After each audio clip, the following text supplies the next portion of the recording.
अस्सलामु अलैकुम। अऊज़ु बिल्लाहि मिनश शैतानिर रजीम। बिस्मिल्लाहिर रहमानिर रहीम। रब्बि इश्रह ली सदरी व यस्सिर ली अमरी वहलुल उक़दतम मिन लिसानी यफ़क़हू क़ौली।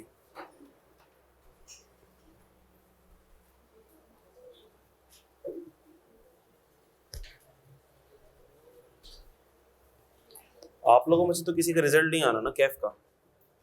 किसका रिजल्ट आएगा? कोई पेपर दिया है किसी ने कैफ का? कैफ 4 दिए? आपने भी कैफ 4 दिए? देने वालों ने कैफ 4 ही दिए या कोई और कैफ 3 दिए? आपने 2 दिए। शब तो बस ठीक है, रिजल्ट का हमारी सेहत पे कोई फ़र्क नहीं है ना। इसका इबरत हासिल करने के अलावा कुछ हमने उससे ख़ास हासिल नहीं करना। सही है, दूसरों का रिजल्ट। शब बेटा बस बातें बंद।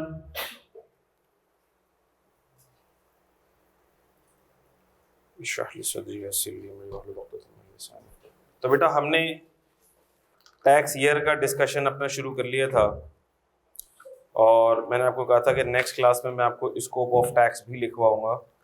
तो ज़रा स्कोप ऑफ टैक्स लिख लो। सेक्शन नंबर 4 है जो स्कोप ऑफ टैक्स को बयान करता है।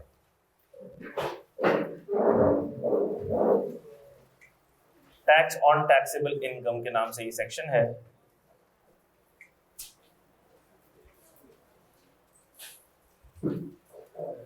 टैक्स ऑन टैक्सेबल इनकम के नाम से ये सेक्शन है और मैं आपको इसकी कीमती बातें लिखवा लेता हूँ जो काम की बात है। सेक्शन तो बहुत बड़ा है। Income tax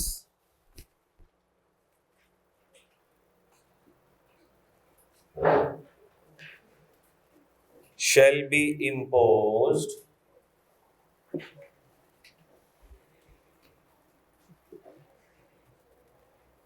for each tax year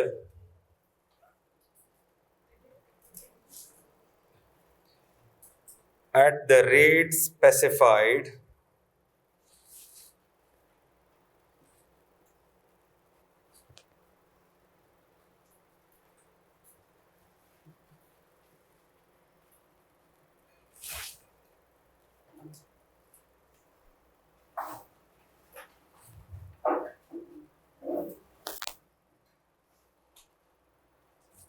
in first schedule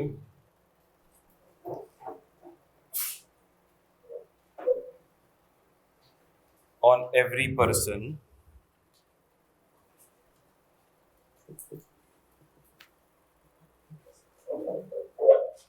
who has taxable income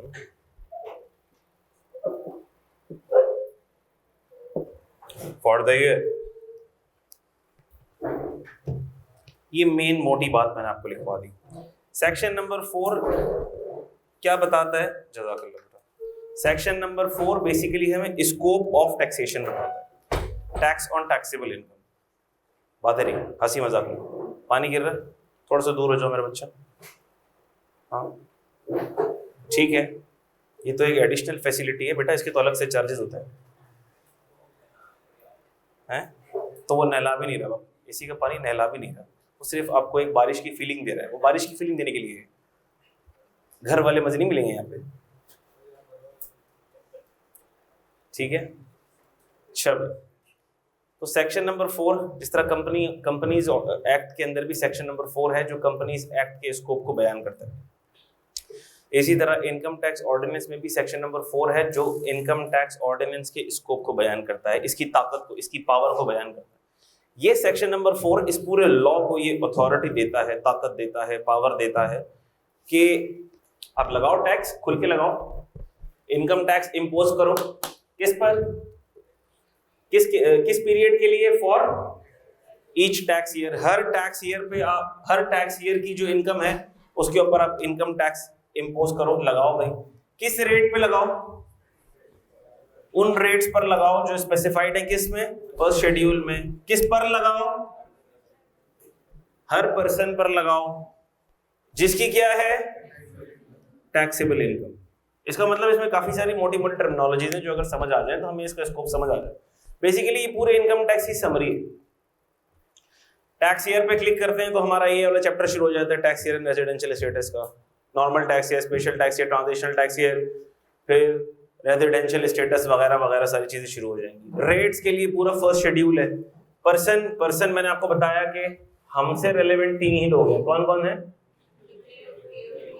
individual, AOP यानी पार्टनरशिप फर्म, और कंपनी। इस पर डिटेल में तफसील से बात होगी, लेकिन हमसे रिलेवेंट ये 3 ही पर्सन है। पर्सन की डेफिनेशन में 7 तरह के लोग आते हैं, लेकिन हमसे रिलेवेंट ये 3 ही पर्सन है। Who has taxable income. Taxable income को क्लिक करते हैं तो सारे हेड्स ऑफ इनकम खुल जाते हैं।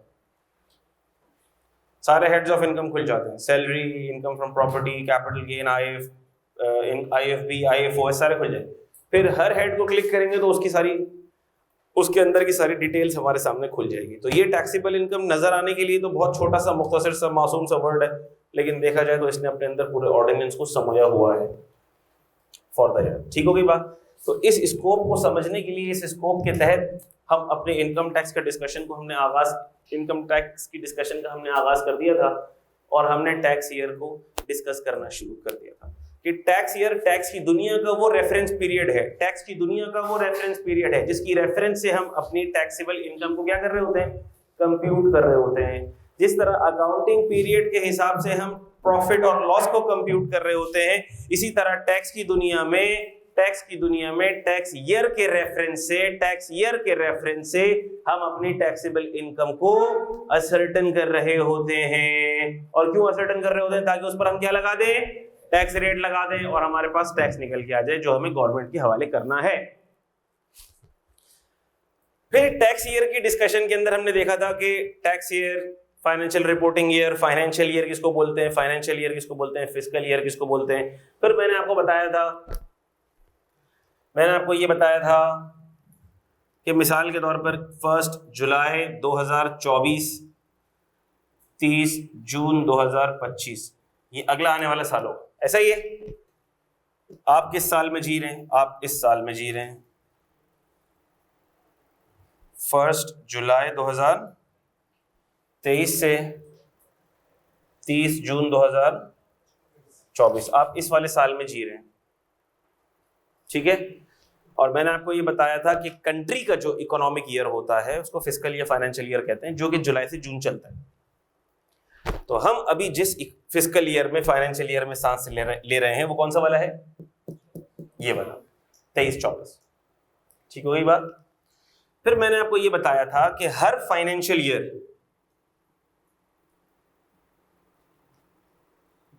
से पहले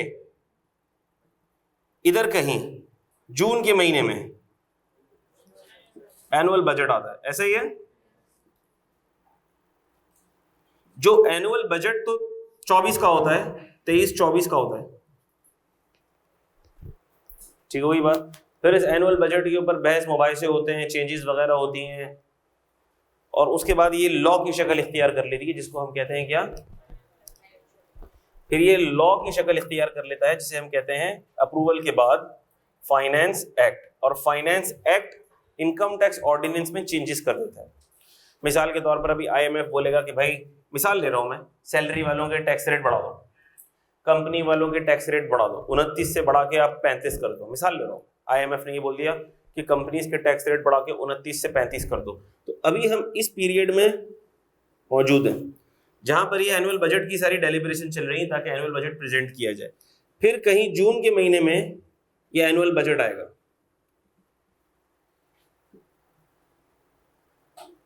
फाइनेंस बिल प्रेजेंट होगा, फाइनेंस बिल 24-25 कहलाएगा।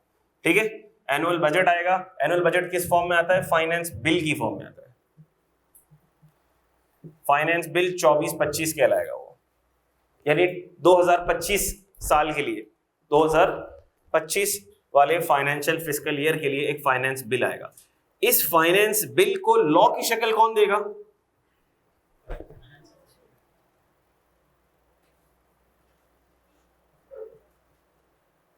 फाइनली जब ये पास होगा तो कहलाएगा फाइनेंस एक्ट 2024। 25 नहीं कहलाता, फाइनेंस एक्ट का जो नाम होता है ना, वो होता है उस साल के रेफरेंस से जिस साल ये फाइनेंस एक्ट आ रहा है। लेकिन ये फाइनेंस एक्ट कहलाएगा तो फाइनेंस एक्ट 2024, लेकिन हमें पता है कि ये एप्लीकेबल किसके लिए होगा? 24-25 के लिए।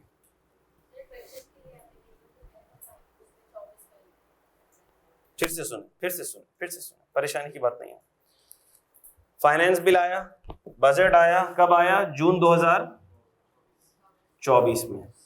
ये बजट आया किस साल के लिए? हम आगे वाले साल का बजट बना रहे हैं। अगले वाले साल में ये एक्सपेंसेस होंगे, ये इनकम होगी, ये शॉर्टफॉल होगा, ये बजट डेफिसिट होगा।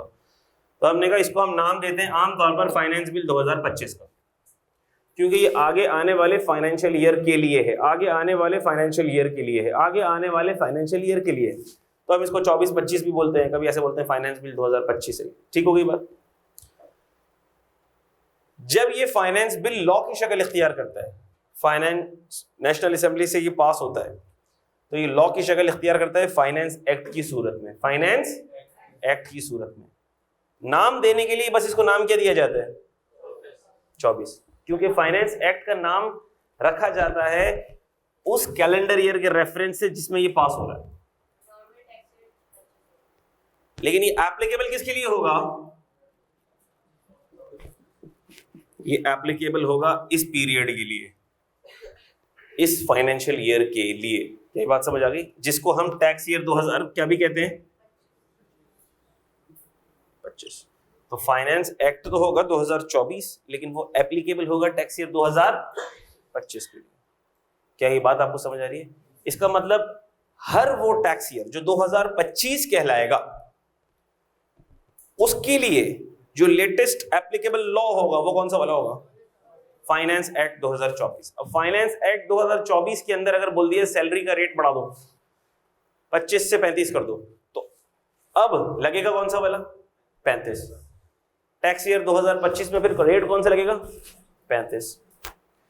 कंपनी का रेट बढ़ा के 29 से 35 कर दो, 29 से 40 कर दो, तो अब रेट क्या 29% अप्लाई होगा? नहीं, लॉ में चेंज आ गया, लॉ में चेंज आ गया। फाइनेंस एक्ट आया और फाइनेंस एक्ट लॉ में चेंज ले आया, लॉ में चेंज ले आया। अच्छा भाई, लॉ में चेंज ले आया तो वो जो चेंज है वो किस साल के लिए एप्लीकेबल है? टैक्स ईयर 2025, फाइनेंशियल ईयर 2025 के लिए एप्लीकेबल। क्या ये बात सबको समझ आती है? इतनी अभी बात मुख्तसर सी, फिर आगे मजीद बात करेंगे तो आगे और चीजें आप लोगों को समझ आएंगी इंशाअल्लाह ताला। ठीक है? अच्छा, हम बात कर रहे थे टैक्स ईयर की, तो मैंने आपको ये बताया था कि आमतौर पर जो नॉर्मल टैक्स ईयर है वो फिस्कल फाइनेंशियल ईयर के रेफरेंस से रखा जाता है। जो कंट्री का फिस्कल फाइनेंशियल ईयर है, तो हमने कहा नॉर्मल टैक्स ईयर। ज्यादातर लोगों का टैक्स ईयर कौन सा होता है? नॉर्मल टैक्स ईयर, जो कि स्टार्ट होता है कब से? 1 जुलाई से। मिसाल के तौर पर 1 जुलाई 23 से स्टार्ट हुआ, खत्म होगा कब?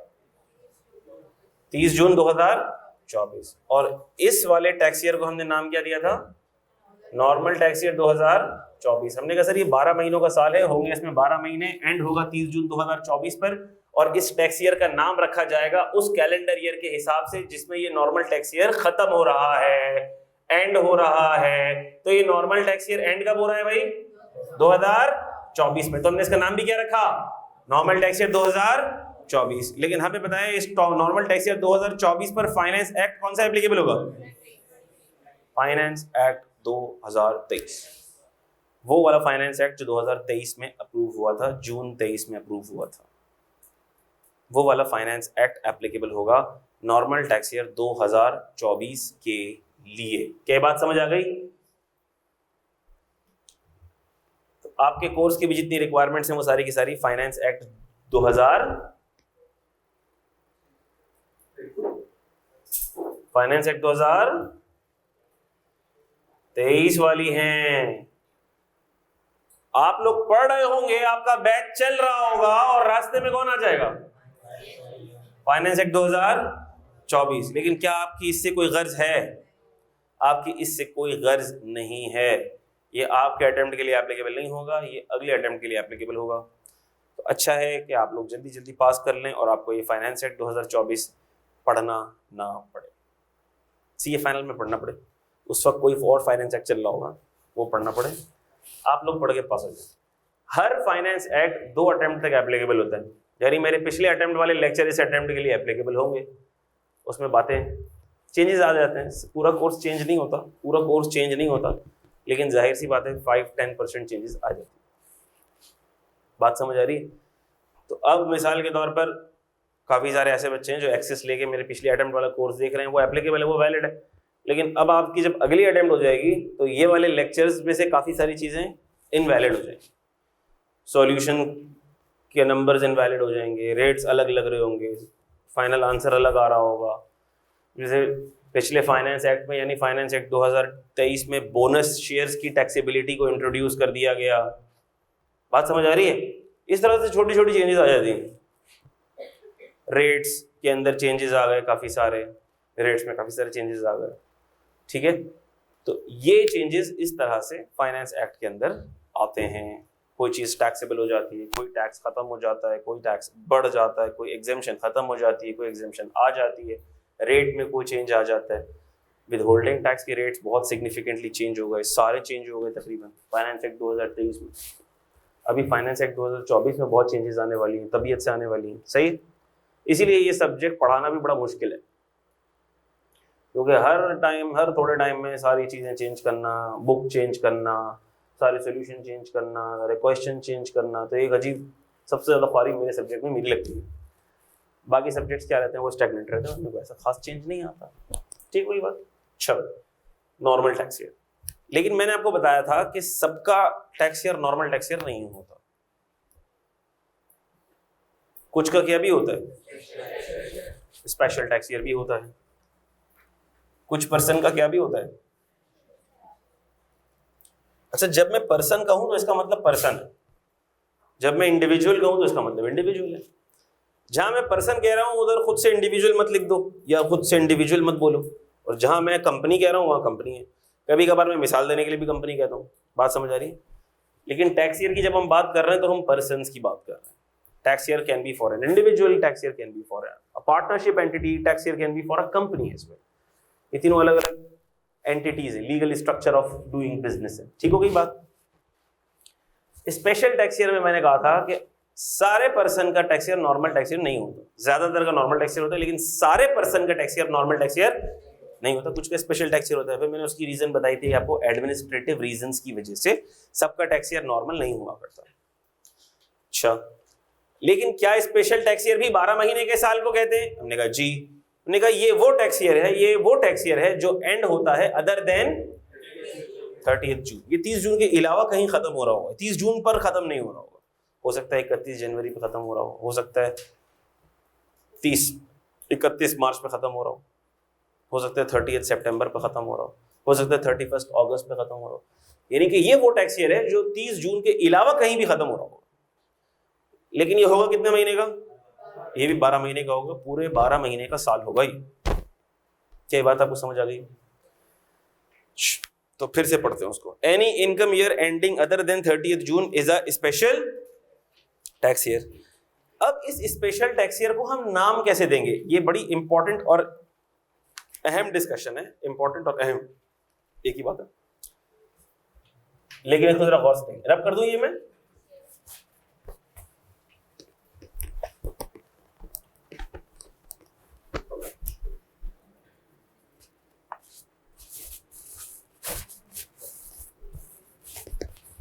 ये बहुत बेसिक चीजें हैं, आहिस्ता आहिस्ता लेवल आपका बढ़ता जाएगा इंशाल्लाह, उम्मीद है मुझे अल्लाह के हिसाब से। चलो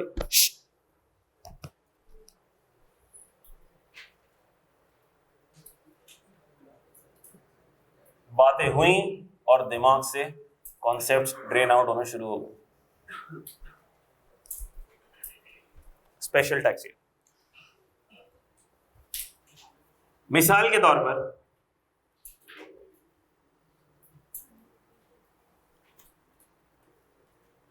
पर्सन ए है और उस पर्सन ए का टैक्स ईयर खत्म हो रहा है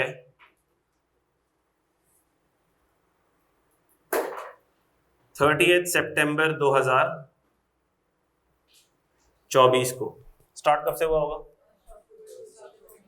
1 अक्टूबर 2023। मुझे इस स्पेशल टैक्स ईयर है, तो ये स्पेशल टैक्स ईयर, ये तो मुझे पता लग गया, लेकिन इस स्पेशल टैक्स ईयर को मैं नाम क्या दूं? पता नहीं, मैंने बताया नहीं। समझाऊंगा तो पता लगेगा। भाई अभी कहाँ समझाया मैंने, तुक्के थोड़ी लगा ले। स्पेशल टैक्स ईयर को मैं नाम क्या दूं? अच्छा भाई सर, नाम देना क्यों जरूरी है? नाम देना इसलिए जरूरी है क्योंकि अगर मैंने इसको नाम नहीं दिया तो मुझे कैसे पता लगेगा कि कौन सा फाइनेंस एक्ट एप्लीकेबल है? मुझे पता है अगर टैक्स ईयर 2024 है तो फाइनेंस एक्ट कौन सा लग रहा होगा? 23 का। अब मुझे क्या पता ये टैक्स ईयर कौन सा है? अगर ये जुलाई से जून वाला टैक्स ईयर होता तो मुझे नाम देना आसान था। मैंने कहा सर अगर नॉर्मल टैक्स ईयर है तो आपने बता दिया कि जिस कैलेंडर ईयर में वो नॉर्मल टैक्स ईयर एंड हो रहा होगा उसी का हम नाम दे देंगे। नॉर्मल टैक्स ईयर एंड हो रहा है 30 जून 2027 को, तो हम उसको टैक्स ईयर क्या कह देंगे? 2027। तो उस पर फाइनेंस एक्ट कौन सा एप्लीकेबल हो जाएगा? 2026 में। इसका हमें टैक्स ईयर का नाम नहीं पता, तो हमें इसका नाम पता करना पड़ेगा। जब हम नाम पता कर लेंगे तो हमें पता लग जाएगा कि कौन सा फाइनेंस एक्ट इस पर एप्लीकेबल। चलो, तो स्पेशल टैक्स ईयर का नाम डिटरमिन करने का तरीका लॉ ने क्या बताया? लॉ ने ये बताया कि ये चेक करो कि इसका जो एंड है वो किस नॉर्मल टैक्स ईयर के बैंड में फॉल करता है। वो किस नॉर्मल टैक्स ईयर के बैंड में फॉल करता है। उस ही नॉर्मल टैक्स ईयर के रेफरेंस से इसका नाम रख दो। फिर से रिपीट करता हूं, लॉ ने क्या कहा? लॉ ने कहा ये चेक करो कि ये स्पेशल टैक्स ईयर किस नॉर्मल टैक्स ईयर के बैंड में फॉल करता है। आपसे पीछे वाले बच्चे को बुलाओ, इधर देखो, इधर। जब मैं समझा रहा हूं तो इधर देखो, बोर्ड पे देखो, मेरी तरफ देखो। रजिस्टर में क्या तलाश कर रहे हो? किताब में क्या तलाश कर रहे हो मेरा बच्चा? फिर जो बच्चा इधर उधर देखता है, रजिस्टर में देखता है, इसका मतलब कि वो मिस कर देगा कॉन्सेप्ट, उसको नहीं समझ आएगा, परेशान होगा। सिर्फ कान सुनेंगे वो इनसफिशिएंट है। जब तक आप आंखों से देखोगे नहीं, आपके दिमाग के अंदर उतरेगी नहीं बात। तो हमने कहा सर क्या कह रहे हैं? ये चेक करो कि ये किस नॉर्मल टैक्स ईयर के बैंड में फॉल कर रहा है। आओ जरा नॉर्मल टैक्स ईयर की टाइमलाइंस बना लेते हैं। नॉर्मल टैक्स ईयर की हम टाइमलाइंस बना लेते हैं। अच्छा भाई, ने कहा सर टैक्स ईयर 2023 बनाते हैं पहले, हमें नहीं पता किधर फॉल कर रहा है, हम पहले टैक्स ईयर 2023 बनाते हैं। हमने कहा 1 जुलाई 22 से 30 जून 23, ये है नॉर्मल टैक्स ईयर 2023। हमने कहा सर इधर से ये जून है ना, और ये वाला याद रखना, ये अक्टूबर से शुरू हो रहा है, यहां से नया टैक्स ईयर शुरू हो जाएगा।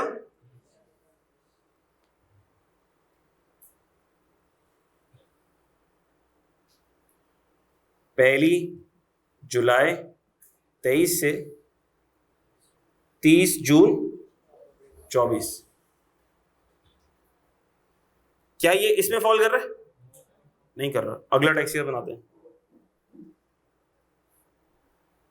1 जुलाई 24 से 30 जून 25, ये था नॉर्मल टैक्स ईयर 2023। 1 जुलाई 23 से 30 जून 24 वाला कौन सा है? Normal tax year 24। और 1 जुलाई 24 से 30 जून 25 वाला कौन सा है? Normal tax year 25। अब जरा देखते हैं कि इसका ये जो एंड है ये किस वाले नॉर्मल टैक्स ईयर के बैंड में फॉल कर रहा है। मैंने कहा सर ये इस ड्यूरेशन में, इस टाइमलाइन में, इस बैंड में फॉल कर रहा है। 1 जुलाई 2024 से 30 जून 2025 के ब्रैकेट में ये इस स्पेशल टैक्स ईयर का एंड फॉल कर रहा है। हमने कहा अच्छा, बात हो गई खत्म। इसके कॉरिस्पॉन्डिंग जो नॉर्मल टैक्स ईयर है वही दे दो इसको नाम। तो इसका नाम क्या पड़ गया? क्या बात सबको समझ आ गई? फिर से रिपीट करता हूं, स्पेशल टैक्स ईयर का नाम डिटरमिन करने के लिए ये देख लो कि ये किस नॉर्मल टैक्स ईयर के बैंड में फॉल कर रहा है। जिस नॉर्मल टैक्स ईयर के बैंड में फॉल करेगा उसी के रेफरेंस से हम इसका नाम रख देंगे। इसका मतलब अचानक से डिटरमिन करना आपके लिए आसान नहीं होगा, आपको ये बैंड्स बनाना पड़ेंगे। ठीक होगी बात। अब मैं आपसे एक और पूछता हूं, आप मुझे बताएं कौन सा, मैं किसी से भी पूछ लूंगा। टैक्स ईयर खत्म हो रहा है, थोड़ा सा टाइम दूंगा और फिर मैं किसी से भी पूछ लूंगा और कोई भी बोलेगा नहीं। जब मैं कहूंगा ना कि कोई भी बोलेगा नहीं, आवाज नहीं निकालेगा, तो इसका मतलब नहीं निकालेगा। अच्छा, फिर क्या होता है, बच्चे बैठे बैठे आवाज निकाल देते हैं, बोल देते हैं, जैसे स्कूल के बच्चों की तरह। तो स्कूल के बच्चों में और आप में फर्क होना चाहिए। जब आपको टीचर ने कह दिया कि मैं जिससे पूछूंगा वो बताएगा, तो फिर आपने बैठे बैठे चुपके से मुंह छुपा के आवाज नहीं निकालनी है। ठीक है, क्योंकि हमारी तरबियत भी होनी है और इसी तरह होनी है। अगला स्टेप है हमारा प्रोफेशनल लाइफ। अगर हमारी तरबियत ना हुई और ये सारी हरकतें ना निकली तो हमें प्रोफेशनल लाइफ में बहुत तकलीफ देंगी हरकतें। जिससे पूछूंगा बताएगा। 30 मार्च 2029 स्पेशल टैक्स ईयर 30 मार्च 2029 को खत्म हो रहा है। इसका मतलब शुरू हो रहा होगा 1 अप्रैल 2028 से शुरू हो रहा होगा। तो 1 अप्रैल 2028 से शुरू हो रहा है, 30 मार्च 2029 को खत्म हो रहा है। ठीक हो गई बात।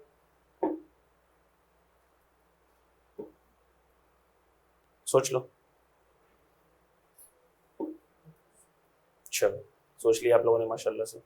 अब मैं आपसे पूछने लगा हूं और मुझे जवाब दे दे वो बच्चा जी जिसने हाँ। नॉर्मल टैक्स ईयर 29 के बैंड में फॉल करेगा, तो स्पेशल टैक्स ईयर का नाम क्या पड़ेगा? Special tax year 29। Very good, बात समझ आ गई। अब मैं आपको एक शॉर्टकट बताता हूं जिसमें आपको सोचने की भी जरूरत नहीं पड़ेगी। क्या? स्पेशल टैक्स ईयर का एंड चेक करो, स्पेशल टैक्स ईयर का एंड चेक करो किस महीने में है और किस साल में है। किस महीने में है और किस साल में है। अगर स्पेशल टैक्स ईयर का एंड फॉल करता है जुलाई से दिसंबर में, अगर स्पेशल टैक्स ईयर का एंड फॉल करता है जुलाई से दिसंबर में, तो उसका टैक्स ईयर निकलेगा कैलेंडर ईयर +1 करके।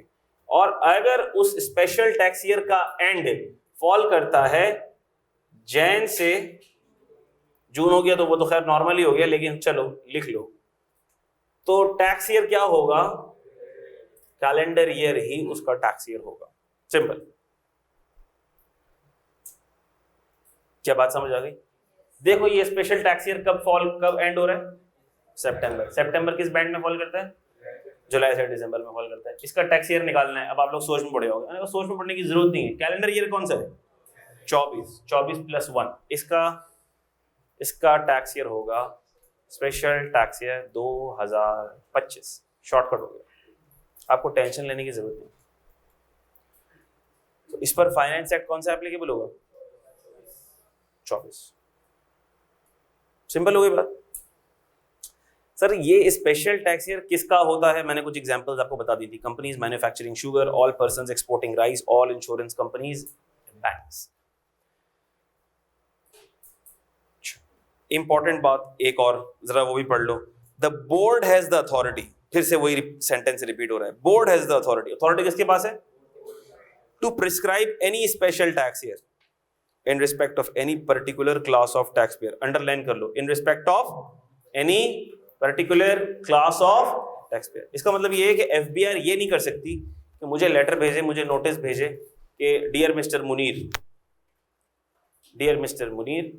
we are pleased to inform you that your tax year has been changed from normal to special tax year, and from today, with effect from today, your tax year will start from 1st November and will end on 31st October।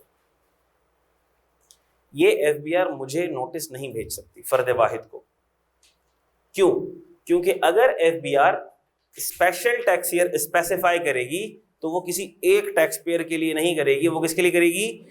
Class of tax payers के लिए करेगी। यानी वो ये तो कह सकती है, dear mister Munir, partner HM chartered accountants, we are pleased to inform you that tax year of all audit firms, all professional consulting firms have been changed from this to this. तो मैं कहूँगा हाँ सर, सारे class of tax payers, सारी professional consulting firms जितनी भी थी, सारे सर्विस प्रोवाइडर्स जितने भी थे, अब उनका टैक्स ईयर क्या हो गया? चेंज हो गया। अब मेरी फर्म का साल चेंज हो गया, मेरी फर्म का, मेरा फिर भी नहीं, मैं तो इंडिविजुअल हूँ। मेरी जो फर्म है, वो जो पार्टनरशिप फर्म है, वो एक अलग एंटिटी है, वो एक अलग एंटिटी, मैंने बता दिया था आपको, वो एक अलग एंटिटी है। ठीक है, उसके ऊपर बाद में आएंगी बातें। AOP की टैक्सेशन बड़ी ज़बरदस्त इंटरेस्टिंग होगी, उसमें हम करेंगे ये बातें, लेकिन मिक्सअप अभी भी ना करो आप। ठीक हो गई बात? मैंने कहा अब ये नोटिस ठीक लग रहा है। पहले वाला नोटिस जाली था, किसी ने फेसबुक के ऊपर अमेंड करके 2 नंबर नोटिफिकेशन जारी कर दिया। ऐसा होता है ना, ऐसा बहुत होता है। रिटर्न की डेडलाइन आ रही है, एफबीआर ने बोल दिया 31 अक्टूबर रिटर्न की डेडलाइन है। अभी डेडलाइन एक्सटेंड नहीं करता एफबीआर, उससे पहले मार्केट के अंदर इतने जाली सर्कुलेट हो जाते हैं। एफबीआर ने एक्सटेंड कर दी, ये देखो सर्कुलर, ये देखो सर्कुलर, वो सारे जाली होते हैं। कभी किसी का नंबर बदल देता है, कभी किसी में क्या चेंज। लोगों के पास करने को कुछ है ही नहीं, ये तफरीयां करते हैं लोग। इतने वेली बैठी हुई है आवाम हमारी, इतनी फारिग बैठी हुई है आवाम हमारी। ठीक हो गई बात? तो हमने कहा एफबीआर अगर टैक्स ईयर चेंज करेगा फ्रॉम नॉर्मल टू स्पेशल, तो वो किसी फर्द वाहिद के लिए नहीं करेगा, वो किसी एक कंपनी के लिए नहीं करेगा, वो पूरी क्लास ऑफ कंपनीज के लिए करेगा। वो बोलेगा जितनी भी टेक्सटाइल कंपनीज हैं उन सबका टैक्स ईयर क्या हो गया? चेंज हो गया। वो किसी एक ABC टेक्सटाइल कंपनी को नहीं नोटिस भेजेगा कि आपका टैक्स ईयर चेंज हो गया। क्या बात समझ आ गई? ये मैंने समझाना था, मैंने बता दिया आपको।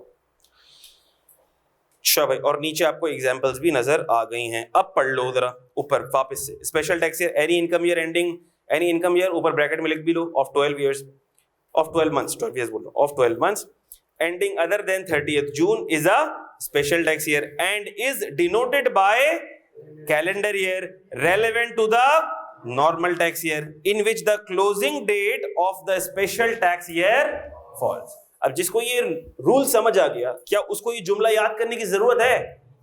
नहीं है। इसी तरह पूरे टैक्स का हिसाब है, जिसको समझ आ गया उसको याद नहीं करना पड़ेगा, और जिसको समझ नहीं आया उसको रटना पड़ेगा, और रट रट के भी 5 दिन बाद ये जुमला उसके जहन से निकल जाएगा, लिखा वगैरह। बात समझ आ गई? फिर से रिपीट कर रहा हूं। डिनोटेड बाय, डिनोट कैसे किया जाएगा? Denoted by the calendar year relevant to the normal tax year in which the closing date of the special tax year falls. बाकी सारी चीजें हम पढ़ चुके, स्पेशल और इसकी एक एग्जांपल दी हुई है, वो हम वैसे ही डिस्कस कर चुके। आ जाओ चेंज इन टैक्स ईयर पे आ जाओ। ये रब कर दूं?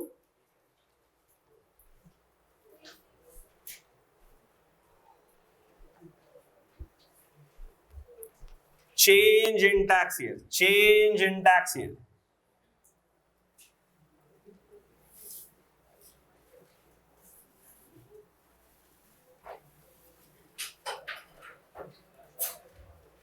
सर ये तो आपने बता दिया जी मेरा बच्चा।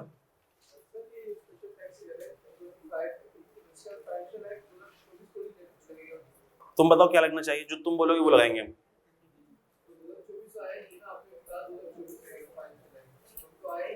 तो 2025 कहाँ है?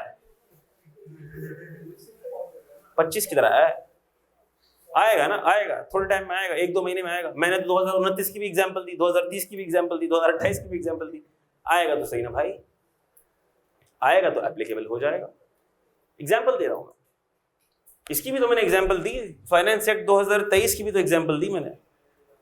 एक एग्जांपल वो दी, अब अगली एग्जांपल देने के लिए मुझे आगे वाले पीरियड में जाना पड़ा, तो मैंने आगे वाले पीरियड की एग्जांपल दे दी। ठीक है, चलो चेंज इन टैक्स ईयर बहुत इंपॉर्टेंट कॉन्सेप्ट और बहुत ही इजी कॉन्सेप्ट, और एग्जामिनर को देखो हर 2 या 3 अटेम्प्ट के बाद चेंज इन टैक्स ईयर का सवाल आपके पेपर में मौजूद होता है। 3 मार्क्स का, 2 मार्क्स का, 3 मार्क्स का, 2 मार्क्स का, 3 मार्क्स का ये सवाल आता है। क्यों? एग्जामिनर आपको पास करना चाहता है, बोलता है आसान आसान नंबर लेके हो जाओ पास, दफा हो जाओ मेरी नजर से, आगे निकल जाओ, पास कर लो सीए। लेकिन हम कहते हैं नहीं सर आपसे मोहब्बत है, दोबारा पढ़ेंगे। अच्छा भाई, तो ये आसान आसान चीजें आपको पास करने के लिए आती हैं। चेंज इन टैक्स ईयर, एक बात तो मैंने बता दी कि एफबीआर क्लास ऑफ पर्सन के लिए स्पेशल टैक्स ईयर स्पेसिफाई कर देगा। बैंक्स के लिए 31 दिसंबर, इंश्योरेंस कंपनीज के लिए 31 दिसंबर, और इसके अलावा जिस भी क्लास ऑफ टैक्स पेयर के लिए उसको करना है उसने कर दिया। क्या ऐसा हो सकता है, क्या ऐसा हो सकता है कि मेरा दिल चाह रहा है कि मेरा टैक्स ईयर नॉर्मल ना हो, स्पेशल हो जाए।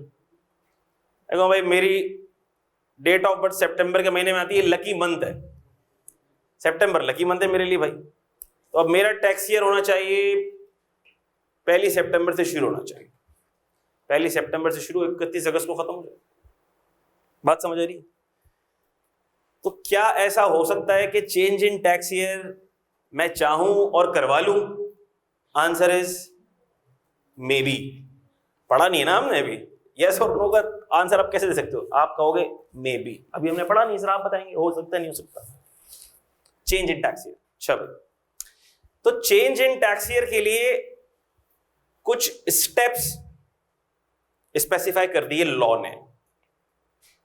ये कंडीशंस होंगी, ये स्टेप्स फॉलो होंगे, ये अप्रूवल होगा तो टैक्स ईयर चेंज हो जाएगा। ये कंडीशंस फॉलो नहीं होंगी, फुलफिल नहीं होंगी, अप्रूवल नहीं होगा तो चेंज इन टैक्स ईयर नहीं होगा। बड़ा सिंपल हो गया। क्या करना पड़ेगा, क्या करना पड़ेगा? आने का सबसे पहले कमिश्नर को एप्लीकेशन देनी पड़ेगी, अप्लाई टू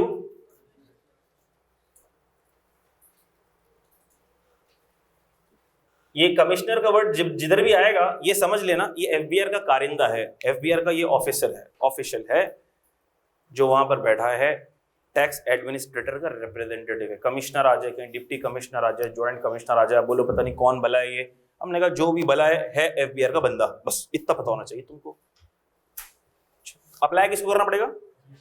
कमिश्नर को करना पड़ेगा। अब कमिश्नर के भी लेवल्स होते हैं, डिप्टी कमिश्नर, चीफ कमिश्नर, जिस तरह होता है ना कंपनी के अंदर, manager, assistant manager, senior manager, general manager, इसी तरह एफबीआर भी एक इदारा है, उसके अंदर भी कमिश्नर हैं और उनके डेजिग्नेशंस हैं। हमें इससे क्या ज्यादा लेना देना हमारा है नहीं उससे, हमने कौन सा कमिश्नर बनना भाई।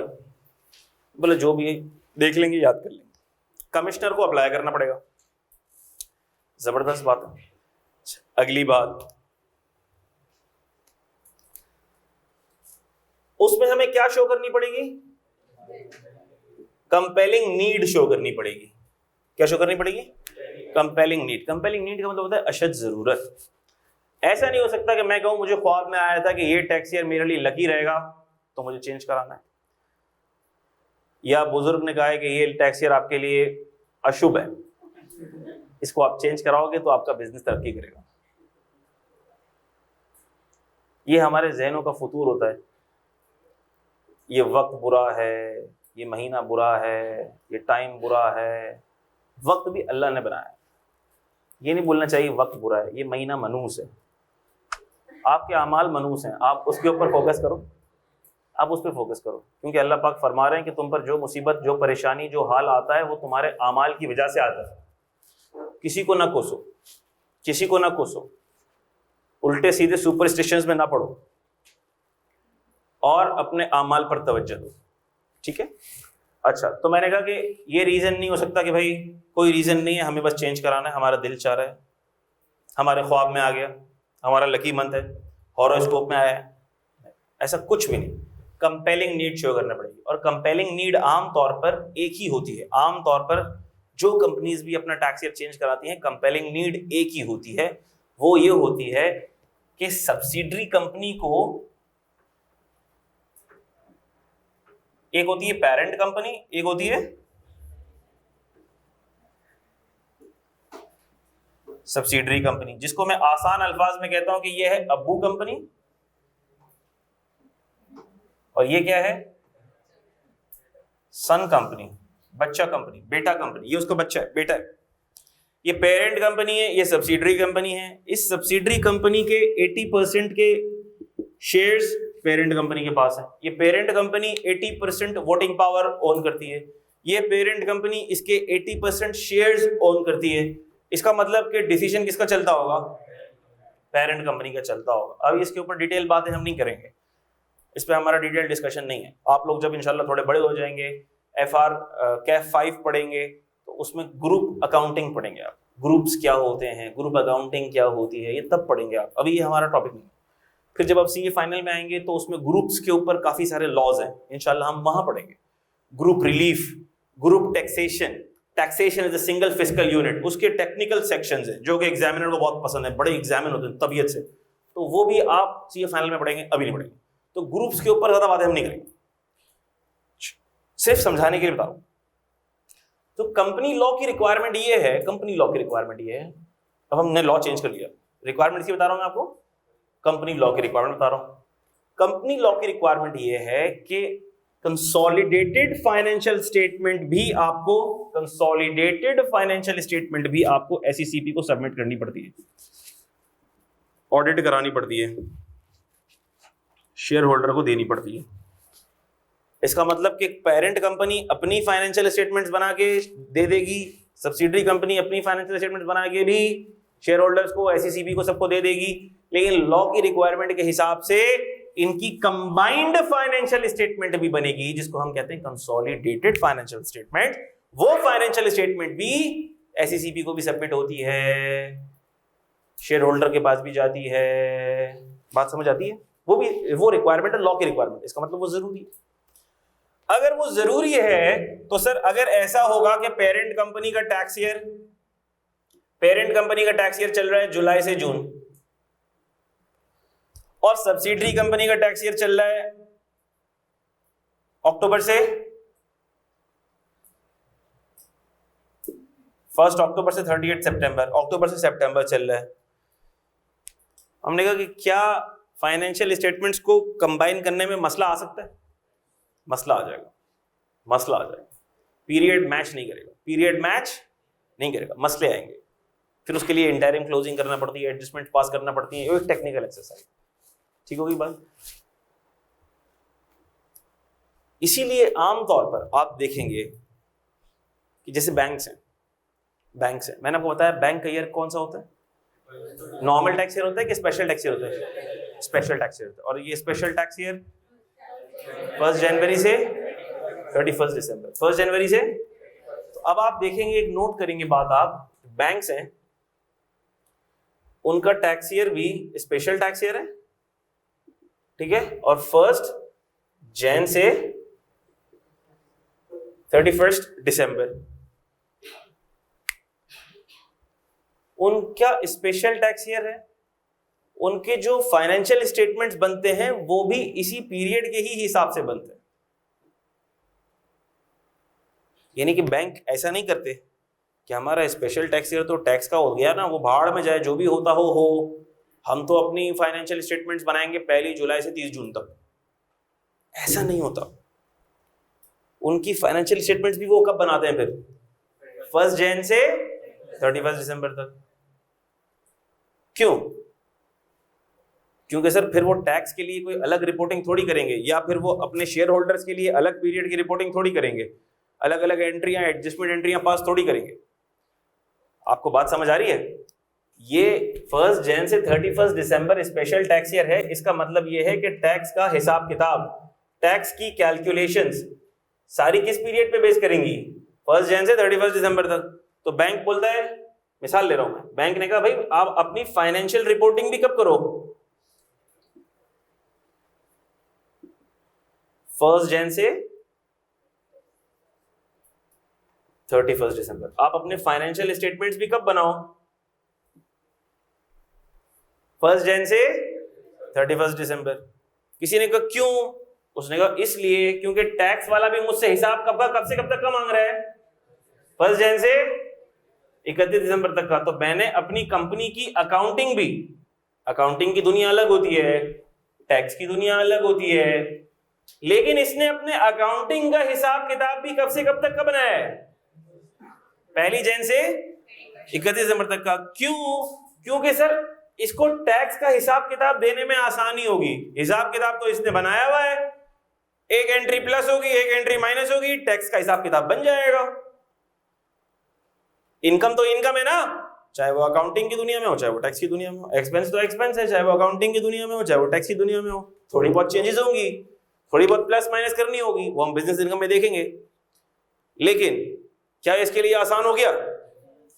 हाँ, इसके लिए आसान हो गया। इसने बोला हमने अपनी फाइनेंशियल अकाउंटिंग की रिकॉर्ड्स वैसे ही टैक्स के पीरियड के हिसाब से ही बना रहे हैं हम, और टैक्स का भी हिसाब किताब हमें इसी पीरियड के हिसाब से बनाना है, तो हमारा काम हो गया। तो आमतौर पर जो कंपनी का टैक्स ईयर होता है वो उसी के हिसाब से अपनी फाइनेंशियल रिपोर्टिंग भी उसी के हिसाब से करती होगी। यानी कि आप जो FR1 के अंदर, कैफ 1 के अंदर अगर आप फाइनेंशियल स्टेटमेंट्स बना रहे हो 1 जुलाई से लेकर 30 जून तक, तो उस कंपनी का या उस पर्सन का टैक्स ईयर भी कौन सा होगा? नॉर्मल वाला होगा। और अगर आप किसी कंपनी की फाइनेंशियल स्टेटमेंट्स बना रहे हो 1 जनवरी से 31 दिसंबर तक, तो उसका टैक्स ईयर भी कौन सा होगा? स्पेशल वाला होगा। Are you getting? शुक्र अल्हम्दुलिल्लाह। अच्छा, तो कहने का मकसद ये है कि अब सर बात ये है कि इसका टैक्स ईयर जुलाई से जून हो, ये अपनी फाइनेंशियल रिपोर्टिंग कब से कब तक कर रहा होगा? जुलाई से जून कर रहा होगा। इसका टैक्स ईयर कौन सा है? मिसाल ले रहा हूं, इसका टैक्स ईयर है, ये रहा लिखा हुआ है अक्टूबर से सितंबर। तो ये अपनी फाइनेंशियल रिपोर्टिंग कब से कब तक कर रहा होगा? अक्टूबर से सितंबर। तो अब फाइनेंशियल स्टेटमेंट्स को सम करने में मसला आ जाएगा ना। इसीलिए इस रीजन को बेस बनाते हुए ये सब्सिडरी अपना टैक्स ईयर चेंज कर सकती है, या ये पेरेंट अपना टैक्स ईयर इसके हिसाब से चेंज करने की रिक्वेस्ट दे सकती है। आमतौर पर जो टैक्स ईयर चेंज होते हैं प्रैक्टिकली वो इसी वजह से चेंज होते हैं। क्या ये बात आपको समझ आ गई है? एक कंपनी यहाँ है, उसकी सब्सिडरी US में है, UK में है, उनका फाइनेंशियल ईयर कोइंसाइड नहीं कर रहा, तो उन्होंने चेंज करा लिया। ठीक हो गई बात? खैर, तो हमने कहा कंपेलिंग नीड शो करना पड़ेगी, तफरी तमाशे में चेंज नहीं होगा। अच्छा भाई,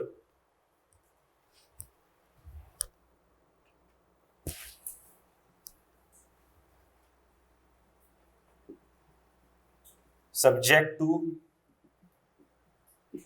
कंडीशंस। एक सेकंड, अभी कॉपी नहीं करना।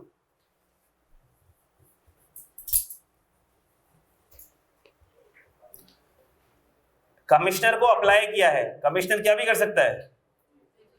अप्रूव भी कर सकता है, और क्या भी कर सकता है? रिजेक्ट भी कर सकता है। अप्रूव अगर कर रहा है तो मे इम्पोज सर्टेन कंडीशंस। कह सकता है कि मैं अप्रूव तो कर रहा हूं, लेकिन ये कंडीशन आपके ऊपर मैं एक्स्ट्रा लगा रहा हूं, ये भी आपको कंप्लाई करना पड़ेगी। मिसाल के तौर पर सब्सिडरी कंपनी को बोल रहा है कि मैं आपका टैक्स ईयर चेंज तो कर रहा हूं, नॉर्मल से स्पेशल कर रहा हूं, लेकिन हर साल ये फाइनेंशियल स्टेटमेंट्स जब भी बन जाएं मुझे भी सबमिट कर देना जरा शराफत के साथ। अगर आपने ये टाइम पे सबमिट ना करी तो फिर मैं क्या कर लूंगा? अपनी अप्रूवल को विड्रॉ कर लूंगा। कंडीशन लगा दी उसने, भाई लगा सकता है, चाहिए। और क्या भी कर सकता है? ये रब कर दूं, ये रब कर दूं।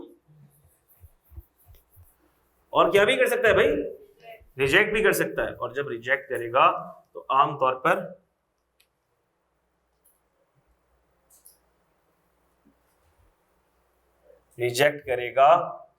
पर ये रीजंस भी देगा और अपॉर्चुनिटी ऑफ बीइंग हर्ड भी देगा। क्या देगा? Opportunity of being heard. क्या मतलब वो इसका? रिजेक्ट करने का रीजन भी देगा और ये भी कहेगा कि ठीक है, अगर आपको मजीद अपनी सफाई में कुछ कहना है तो आप आओ और मुझे कन्विंस करो, मैं कन्विंस नहीं हो रहा। और कन्विंस मुझे सिर्फ एक ही शख्सियत कर सकती है, कायदे आज़म। लिफाफा आपने भिजवाया नहीं था, कन्विंस कैसे होगा? ठीक है, तो अपॉर्चुनिटी ऑफ बीइंग हर्ड भी दी जाएगी। सही हो गई बात? अच्छा भाई, और ऐसा भी हो सकता है कि अगर अप्रूवल है तो बाद में ये अप्रूवल भी क्या हो जाए?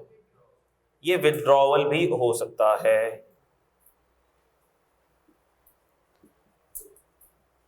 ठीक है, इस केस में भी अपॉर्चुनिटी तो देगा ही वो।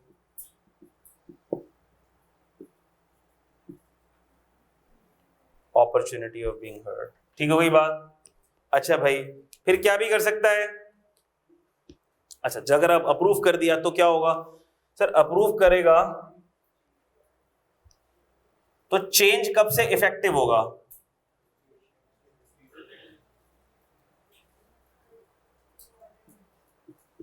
Date specified in order,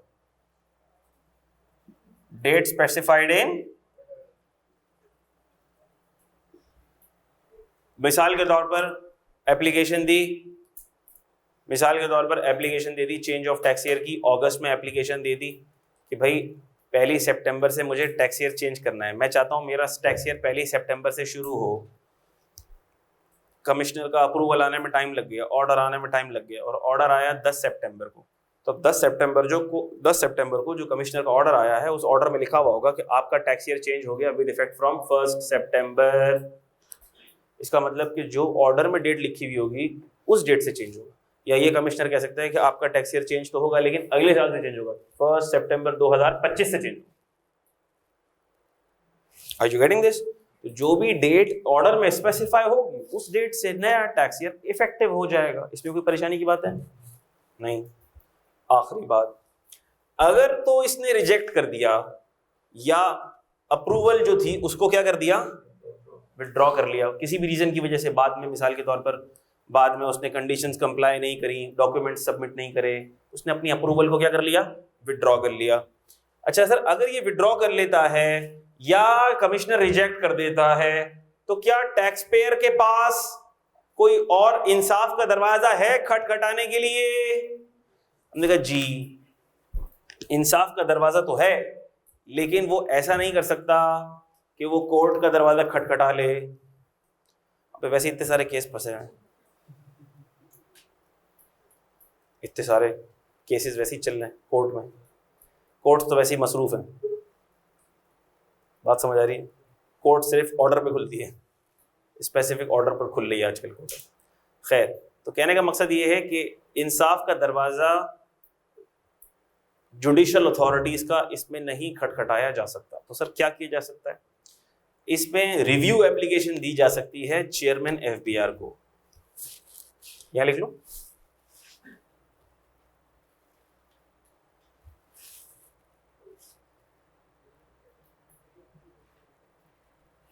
review application दी जा सकती है किस केस में? रिजेक्शन के केस में या विड्रॉवल ऑफ अप्रूवल के केस में। रिव्यू एप्लीकेशन दी जा सकती है टू बोर्ड। अब सर ये रिव्यू एप्लीकेशन बोर्ड को दी जा सकती है, ये कमिश्नर भी तो बोर्ड का ही हिस्सा है, ये भी तो एफबीआर का ही कारिंदा है, और रिव्यू एप्लीकेशन भी किसको दी जा रही है? बोर्ड को दी जा रही है। ये भी तो बोर्ड का ही कारिंदा है, ये एप्लीकेशन किसको दी जा रही है? तो जब भी ऐसी बात लिखी हुई हो कि रिव्यू एप्लीकेशन टू बोर्ड, इसका मतलब ये होता है कि ये रिव्यू एप्लीकेशन दी जा रही है चेयरमैन एफबीआर। ये तो ऐसा ही हो गया, ये तो ऐसा ही हो गया कि सर हमारा आईके अपने पेपर फेल कर दिया और हमने उसी एग्जाम की रिव्यू की रिक्वेस्ट दे दी। तो हमने कहा फिर आपने जो रिव्यू की रिक्वेस्ट दी है वो उसी एग्जामिनर के पास नहीं जाएगी। तो बोलेगा अच्छा बेगैरत मेरा ऑर्डर चैलेंज करने के लिए आ गया, इसको फिर फेल करो। मैंने कहा नहीं, फिर आप जो रिव्यू रिक्वेस्ट दोगे वो उसी एग्जामिनर के पास नहीं जाएगी, उससे किसी सीनियर बंदे के पास जाएगी, किसी और एग्जामिनर के पास जाएगी। बात समझ आ रही है? जाएगी तो आईके आपके पास ही ना, प्रेसिडेंट के पास थोड़ी जाएगी।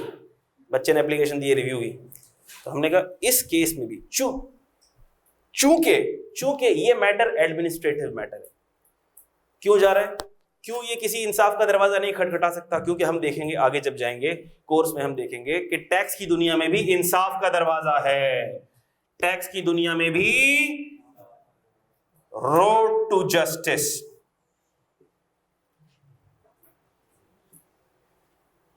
टैक्स की दुनिया में भी इंसाफ का दरवाजा पैसे से ही खुलता है भाई, रोड टू जस्टिस। उसके अंदर होता क्या है कि अगर कोई टैक्स पेयर नाखुश, कमिश्नर ने ऑर्डर दे दिया, किसने ऑर्डर दे दिया? कमिश्नर ने ऑर्डर दे दिया और टैक्स पेयर इज अनहैप्पी।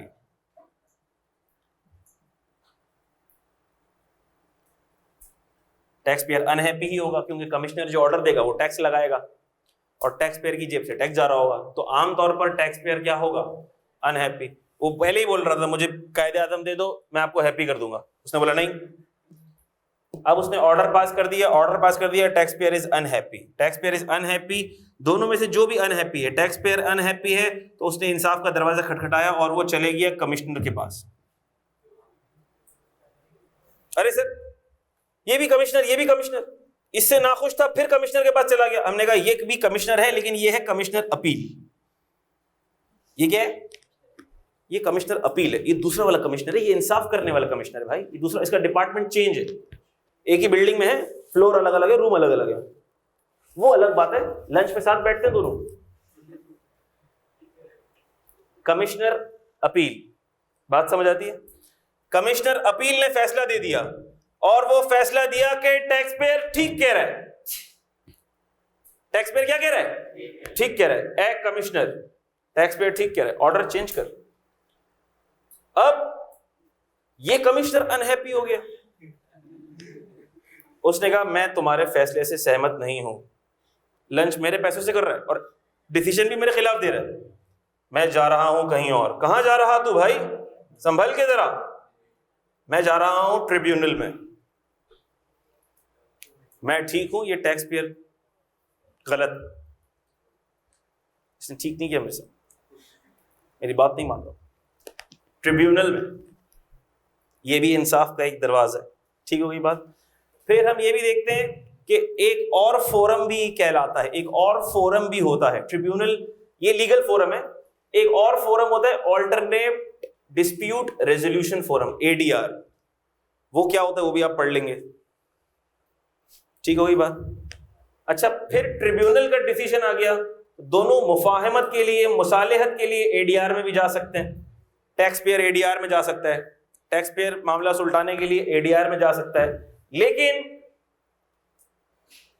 अगर सर कहीं भी मामला नहीं सुलझ रहा तो फिर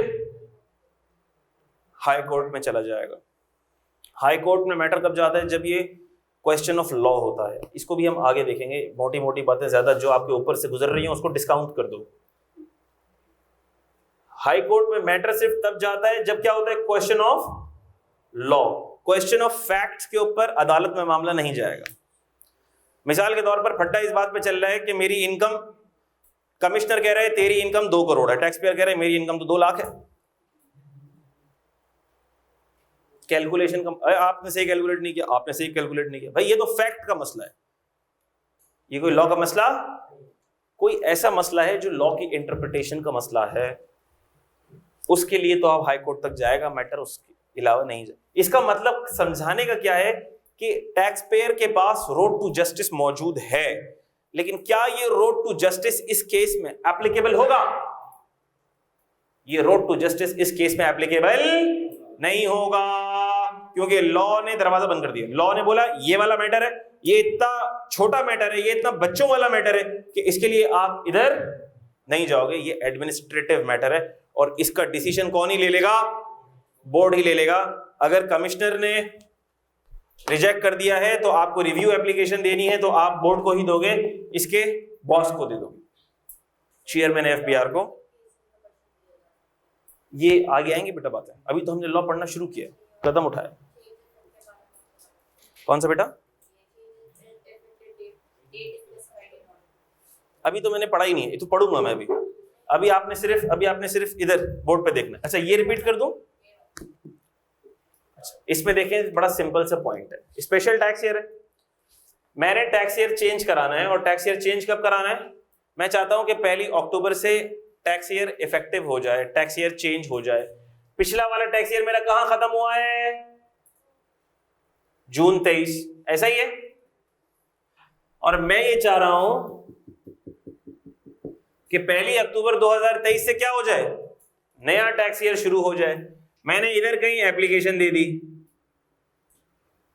और एप्लीकेशन देने के बाद ऑर्डर आया FBR का, वो इस डेट पे आया। इस डेट पे क्या आया? ऑर्डर। अब मैं देखूंगा ऑर्डर में डेट क्या लिखी हुई है। ऑर्डर में अगर डेट लिखी हुई है कि आपका स्पेशल टैक्स ईयर इफेक्टिव हो गया है 1 अक्टूबर से, तो मैं कहूंगा हाँ चलो ठीक है, जबरदस्त हो गया, मेरा 1 अक्टूबर से स्पेशल टैक्स ईयर स्टार्ट हो गया। क्या बात समझ आ रही है? और अगर तो ये लिखा हुआ ऑर्डर के अंदर कि आपका स्पेशल टैक्स ईयर, हमने आपकी एप्लीकेशन मंजूर कर ली है, लेकिन ये वाला टैक्स ईयर आपका स्पेशल टैक्स ईयर नहीं होगा, आपका पहला स्पेशल टैक्स ईयर शुरू होगा 1 अक्टूबर 2024 से 25 से 1 अक्टूबर 2024 से शुरू होगा, तो 2024 से शुरू होगा। हाँ, जो हमने उसको रिक्वेस्ट दी है वही करेगा ना, ठीक है?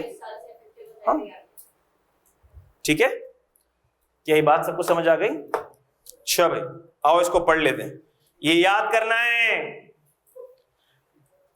Change in tax year.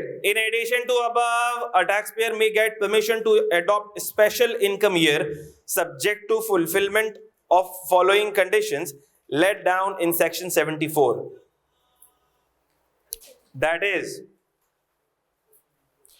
a person may apply to commissioner for the change of tax year from normal tax year to special tax year or from special tax year to normal tax year. एक और भी condition हो सकती है, लिखी हुई नहीं है, स्पेशल से स्पेशल भी चेंज किया जा सकता है, लॉ में लिखी हुई नहीं, लेकिन स्पेशल से स्पेशल भी चेंज हो सकता है। And the same can be granted subject to any conditions that may be imposed by the commissioner. Commissioner चाहे तो कोई कंडीशन लगा सकता है, या मैंने बता दिया कोई डॉक्यूमेंटेशन की कंडीशन लगा सकता है, ठीक है।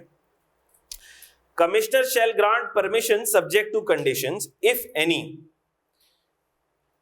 as the commissioner may impose, commissioner permission दे देगा सब्जेक्ट टू कंडीशंस, अगर वो कोई लगा रहा है तो उस कंडीशन के तहत वो अप्रूवल दे देगा, परमिशन दे देगा, लेकिन सिर्फ कब देगा?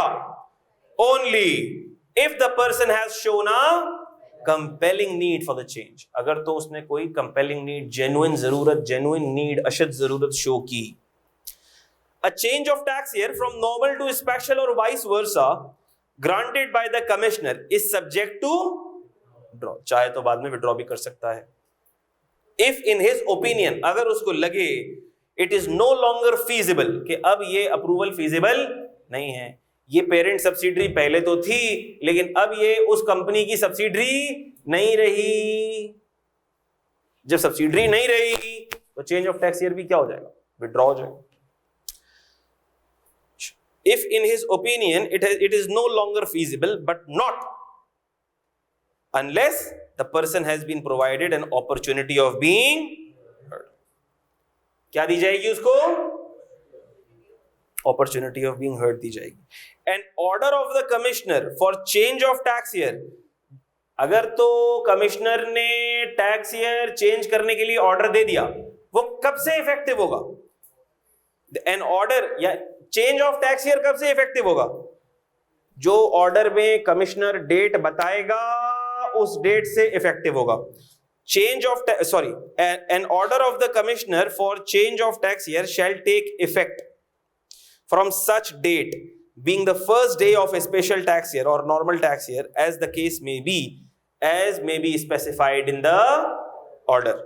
जो ऑर्डर में स्पेसिफाई होगा उस डेट से first day of special tax year शुरू हो जाएगा। A person dissatisfied with the order may file a review application with the board against the decision of the commissioner at the time of granting permission for a special tax year or withdrawal of the same, and the decision by the board on such application shall be fine. उसको कोई challenge नहीं कर सकता, अब कोई challenge नहीं कर सकता। अब उस चेयरमैन एसबीआर का डिसीजन लेके वो हाई कोर्ट में नहीं जा सकता, उसकी पिटीशन डिसमिस कर दी जाएगी। बोलेगा भाई हाई कोर्ट के पास और बड़े बड़े फौजियों के केसेस चल रहे हैं, आप जाओ। अच्छा भाई, उसके बाद आ जाओ बेटा, बड़ा important concept transitional tax year. इधर गौर से,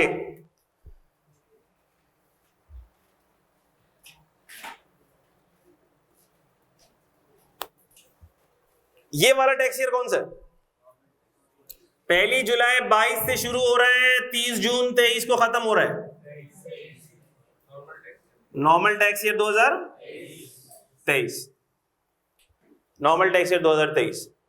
लेकिन फिर इस पर्सन ए को टैक्स ईयर चेंज कराना पड़ा और उसने स्पेशल टैक्स ईयर चेंज करवा लिया, और वो स्पेशल टैक्स ईयर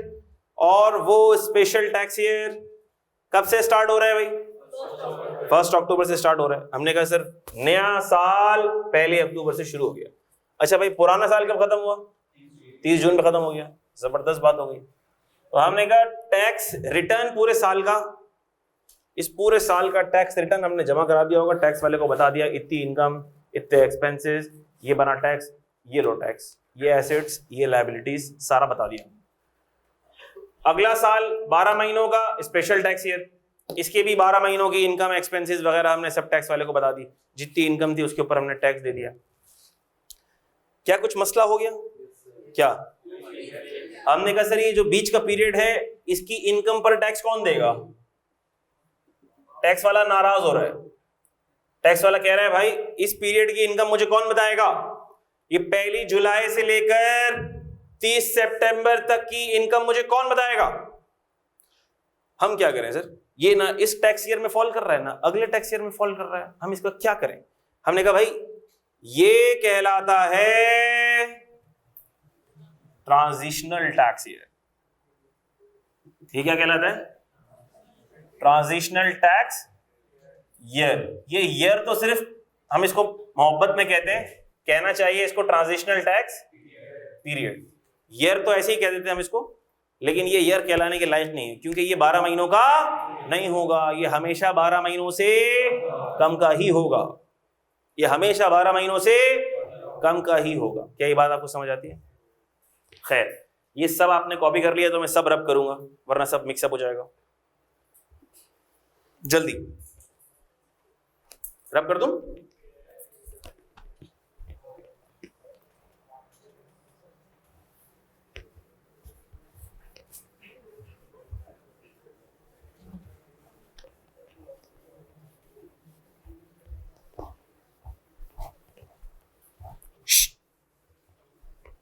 बात नहीं बेटा,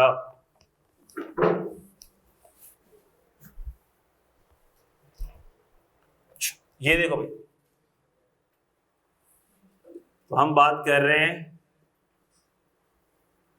ट्रांजिशनल टैक्स ईयर की। ट्रांजिशनल टैक्स ईयर के अंदर हमने कहा सर एक पूरा साल हमारा गुजरा नॉर्मल टैक्स ईयर का, 1 जुलाई 22 से 30 जून 23, ये था नॉर्मल टैक्स ईयर 2023। फिर हमें नया टैक्स ईयर शुरू कराना है। मिसाल ले रहा हूं मैं,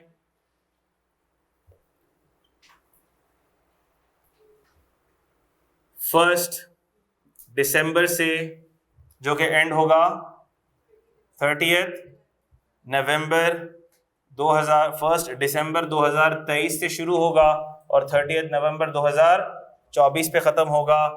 अल्लाह का कोई नेक बंदा मुझे बताए इसका स्पेशल टैक्स ईयर क्या लिखूं? 24 लिखूं, 25 लिखूं? इसमें किसी को डाउट अगर है तो मुझे बता दो हाथ रेस करके। किसी को डाउट तो नहीं है इसके अंदर? इसलिए क्योंकि इसका जो एंड है वो नॉर्मल टैक्स ईयर 2025 में फॉल करेगा, पहला रीजन। दूसरा शॉर्टकट मैंने आपको ये बताया था कि स्पेशल टैक्स ईयर का मंथ देखो, अगर जुलाई से दिसंबर के बैंड में फॉल करता है तो 24 के अंदर 1 ऐड कर देना, 25। बात समझ आ गई?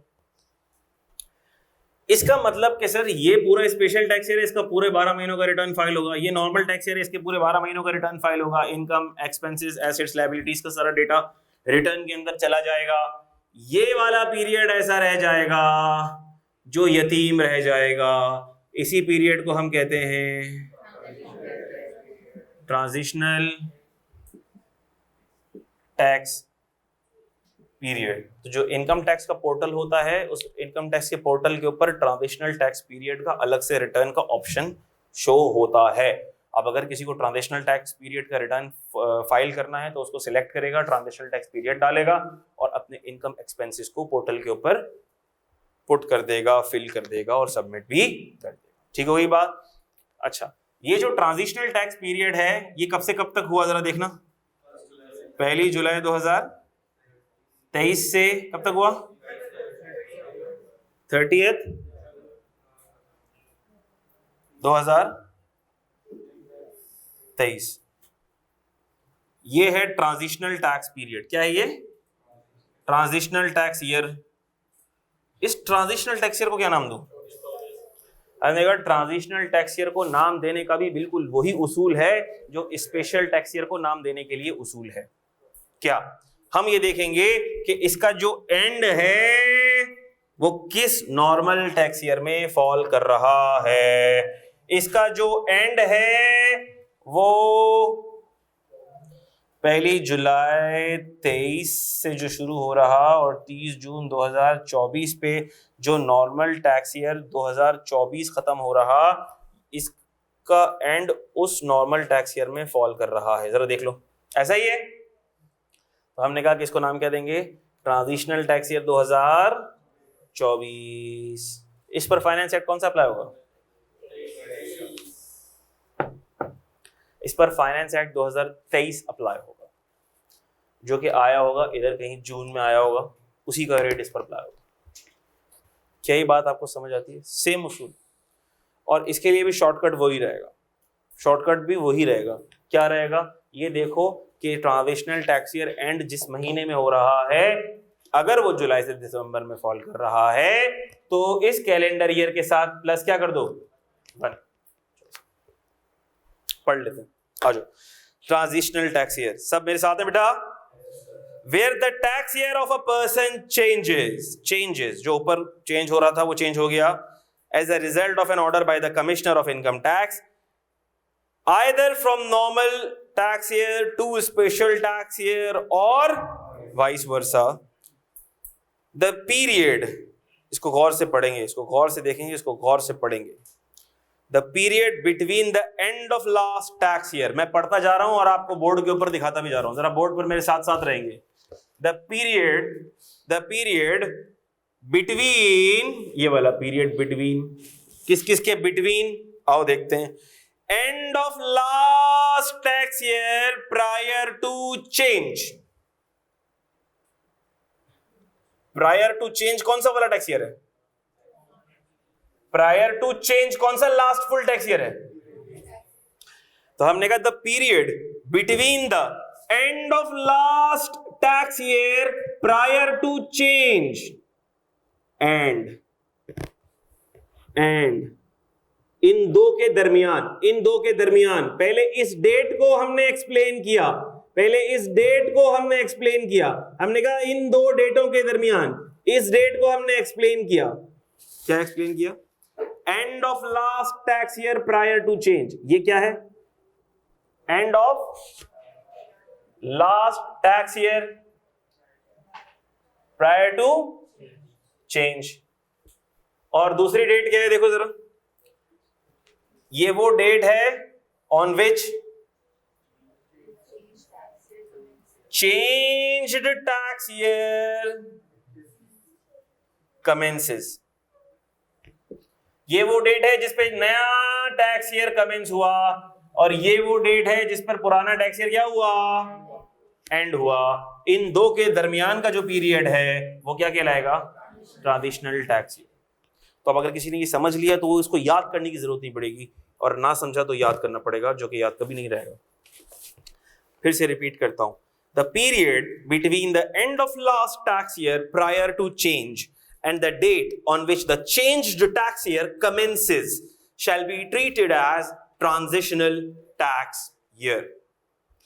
Example, अब ये examples आ रही हैं, जो मैं जिससे पूछूंगा वही जवाब देगा, बीच में कोई जवाब नहीं देगा।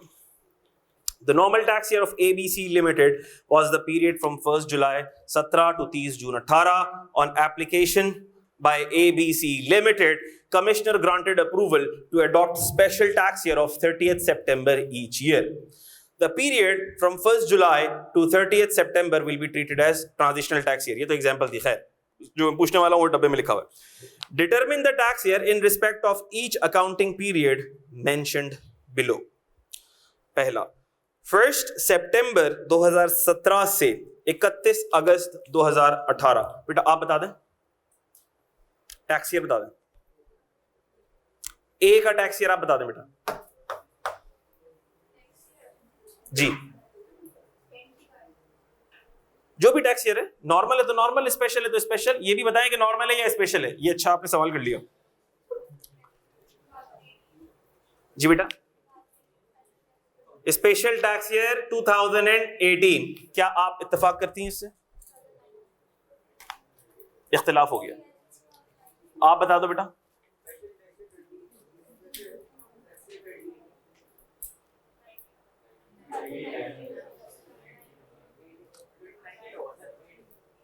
फिर सोचना है ना, देखना, पहले सोचना फिर बोलना है, बोलने के बाद नहीं सोचना है। 31 अगस्त 2018 पर अगर कोई साल एंड हो रहा है मेरे बच्चों, तो वो जून में एंड नहीं हो रहा, 30 जून पे एंड नहीं हो रहा, तो जो 30 जून के अलावा एंड हो रहा है वो स्पेशल टैक्स ईयर है। अब जरा देखना ये है कि क्या ये पूरा साल है। हाँ पूरा साल है तो स्पेशल टैक्स ईयर है, ट्रांजिशनल नहीं है, पूरा साल है, पूरे 12 महीने हैं। और खत्म कहाँ हो रहा है? अगस्त 2018 में। अगस्त जुलाई से दिसंबर में फॉल करता है, तो मुझे अगर इसका टैक्स ईयर बताना है तो 2018 में +1 कर दूंगा मैं, तो इसका बनेगा स्पेशल टैक्स ईयर 2019 बनेगा। ठीक हो गई बात। अगला वाला बी आप बताओगे बेटा।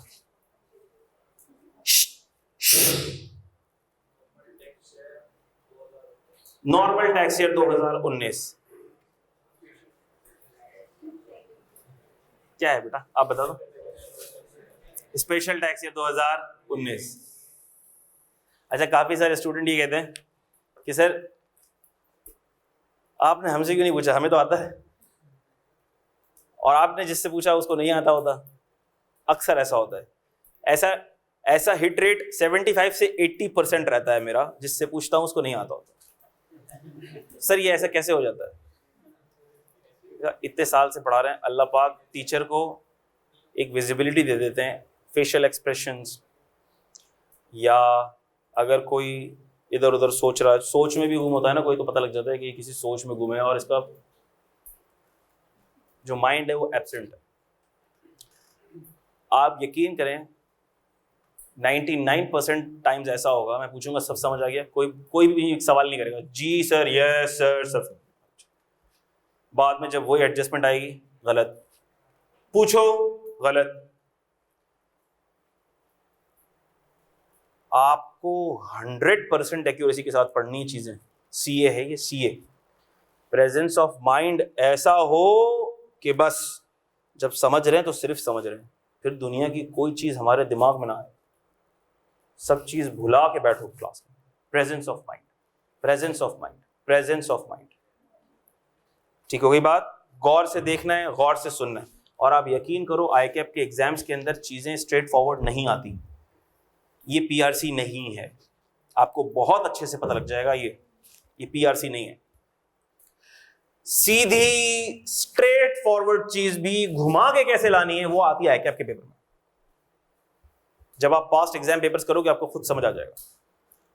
आपको सब कुछ भी आता होगा, फिर भी आप सवाल देख के बोलोगे सर ये कैसे करूं मैं, और उसके बाद आप बोलोगे अरे सर ये करना था इसके अंदर। ठीक हो गई बात। चीजें सिंपल नहीं होंगी, आसान नहीं लेना कुछ भी। सी, अब ये तीनों इंशाल्लाह सही होंगे। सी बताएगा मुझे ये बच्चा, बेटा नाम नहीं, ये हुसैन बेटा सी का बताओ मुझे। नॉर्मल है, स्पेशल है, ट्रांजिशनल है, पहले ये बता दो। स्पेशल है, ठीक हो गई बात, पहला जवाब तुम्हारा दुरुस्त हुआ। स्पेशल टैक्स ईयर कौन सा है?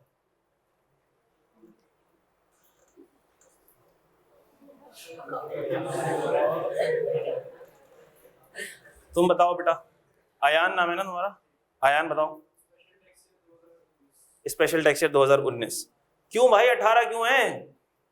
मार्च, जैन से जून में जो महीना खत्म होगा वो वही कैलेंडर ईयर, वही स्पेशल टैक्स ईयर होगा। इतनी परेशानी क्यों है मेरे बच्चों? डी, आप बता दें बेटा। जी आप डी क्या है? नॉर्मल है, स्पेशल है, क्या चल रही है? स्पेशल टैक्स ईयर है, और क्या है? 20 2019, वेरी गुड, बिल्कुल ठीक। और ई जो है वो सबसे आखिर वाला बच्चे बता दें। तो नॉर्मल टैक्स ईयर आ गया सर, मेरे हिस्से में सबसे आसान आ गया normal tax. Normal tax year 2020, ऐसा ही है। 2019, गुड। सवाल लिखते हैं पास पेपर का। सितंबर 2007, मार्च 2013, एक ही सवाल है। इसके बाद भी पास पेपर में रिसेंट अटेम्प्ट में भी आया है, वो मैंने डाला नहीं है। जब आपको पता चल गया तो आप सब तैयारी कर ही लोगे। सितंबर 2007, one of your clients is a subsidiary of a foreign company, wants to change its accounting year from June 30 to December 31 as the income year of its parent company ends on 31st December. Advise the client about the requirements of Income Tax Ordinance 2001 regarding change in tax year from normal to special. क्या ये लिख लोगे? अगला, Inspired Pakistan Limited wants to change its accounting year from 30th June to 31st December as the income year of its parent company in USA ends on 31st December. Advise IPL about the requirements of Income Tax Ordinance regarding the change of tax year from normal to special. तो इसको लिखने का तरीका ये होगा, इसको लिखने का तरीका सिंपल ये होगा कि हम सबसे पहले अपने आंसर को क्वेश्चन से कनेक्ट करेंगे। इसमें नाम लिखा हुआ है इंस्पायर्ड पाकिस्तान लिमिटेड, तो आपके भी आंसर में नाम आना चाहिए इंस्पायर्ड पाकिस्तान लिमिटेड का। ठीक हो गई बात? ऐसा ना लगे कि आपने याद करके पेपर के ऊपर वॉमिटिंग कर दी, ऐसा ना लगे। आपको अपने आंसर को क्वेश्चन से कनेक्ट करना है। ठीक हो गई बात? ये तो बिल्कुल ही स्ट्रेट फॉरवर्ड है। ड्राफ्टिंग वाले आंसर आएंगे कैपिटल गेन में तबीयत से, जिसमें बच्चे बिल्कुल ऑल फॉल अला बला लिखते हैं, उसमें हम ड्राफ्टिंग को तफसील से देखेंगे। प्रेसिडेंशियल स्टेटस वाले भी क्वेश्चन अच्छे आएंगे, अभी देखेंगे। लेकिन जी जी जी बेटा, ये ऊपर वाला पूरा आ जाएगा। इसको हम स्टार्ट ऐसे करेंगे, inspired Pakistan limited is advised to follow the following procedure for the change of its tax year from normal to special. उसके बाद आप सारा प्रोसीजर लिख देना, आंसर खत्म हुआ। लेकिन आपने कनेक्ट कर देना है, नाम डाल देना है इंस्पायर्ड पाकिस्तान। सही है? इधर तक ही रखें आज। जी बेटा पूछो। अगले साल से स्टार्ट हो रहा है, लाइक दिसंबर 24 से स्टार्ट हो रहा है, तो ट्रांजिशनल टैक्स आएगा ही नहीं, अगले साल आएगा। फिर ट्रांजिशनल टैक्स ईयर भी कब आएगा? अगले साल आएगा ना, इस साल तो आएगा ही नहीं ना। इस साल तो कोई नॉर्मल टैक्स ईयर चलाना पड़ेगा ना आपको। जब स्पेशल टैक्स ईयर इस साल से इफेक्टिव हो ही नहीं रहा, अगले साल से हो रहा है, तो फिर इस साल भी क्या चलेगा? नॉर्मल चलेगा। रेट्स बेटा एक सेकेंड, अलग रेट नहीं होंगे। स्पेशल के लिए अलग रेट होंगे, उसके लिए अलग से स्पेशल हुक्मनामा आएगा। नहीं, ट्रांजिशनल के लिए अलग से कमिश्नर को फोन करके पूछेंगे क्या रेट है। नहीं, टैक्स ईयर का नाम पता लग गया तो हमें फाइनेंस एक्ट पता लग गया। हमें टैक्स ईयर का नाम पता लग गया, टैक्स ट्रांजिशनल टैक्स ईयर 2024, तो रेट कौन से वाले लगने हैं? फाइनेंस एक्ट 2023 वाले रेट लगने हैं। ठीक है, थैंक यू, अल्लाह हाफिज।